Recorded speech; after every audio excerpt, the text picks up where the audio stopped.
ব্যক্তি রমজান মাসে রোজা রাখলো, রমজান মাসের সবগুলা রোজা যে রাখলো, সুম্মা আতবাআহু সিত্তাম মিন শাওয়াল, রমজান মাসের পর যদি কেউ শাওয়াল মাসে 6টা রোজা রাখে, কয়টা রোজা? 6টা রোজা রাখে। কোন মাসে? শাওয়াল মাসে, যে মাসটা চলছে। তাহলে কি হবে? কানা কাসিয়ামিদ দাহর, তাহলে সে সারা বছর রোজা রাখার সওয়াব পাবে। আপনি 30টা পাইছেন, 30টা রাখছেন, এক মাস রমজান মাসের সওয়াব পাইছেন।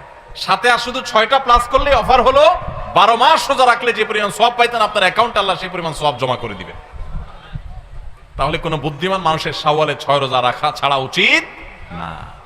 অনেক উলামা ইকরাম এই হাদিসকে ব্যাখ্যা করেছেন এইভাবে যে আল্লাহ রাব্বুল আলামিন সাধারণত নেক আমলগুলোকে 10 গুণ পর্যন্ত বাড়িয়ে দেন, কোন কোন ক্ষেত্রে আরো বেশি, দানের ক্ষেত্রে 700 গুণ আল্লাহ বাড়িয়ে দেন, কাউকে কাউকে হিসেব ছাড়া দেন। এই যে সাধারণত আল্লাহ তাআলা নেক আমল করলে কয় গুণ বাড়িয়ে দেন? 10 গুণ। কয় গুণ বাড়িয়ে দেন ভাই? 10 গুণ। তো আমরা রমজান মাসে রোজা রাখি, সাধারণত সারা মাস 30 হয় সর্বোচ্চ, কখনো কখনো 29 হয়, 30 বেশি তো আর হয় না। তাহলে 30 হলে 30টা রোজা আমরা রমজান মাসে রাখলাম, আর শাওয়ালে যদি 6টা রাখি তাহলে কয়টা হয়? 36 রোজাকে যদি আপনি 10 দিয়ে গুণ দেন সমান সমান কত হবে? 360। সারা বছরের হিসাব পাইছেন ভাইরা আমার?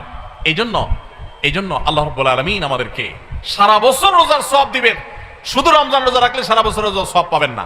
রমজানে 30টা রাখতে পারছেন, সাথে আর শুধুমাত্র 6টা যদি প্লাস করতে পারেন এই মাসে, শাওয়াল মাসে, তাহলে এই 6টার কারণে ওই 30টা আর 6টা সব মিলিয়ে আপনি সারা বছর রোজার সওয়াব পেয়ে যাবেন ইনশাআল্লাহ। চেষ্টা করা যাবে না ইনশাআল্লাহ?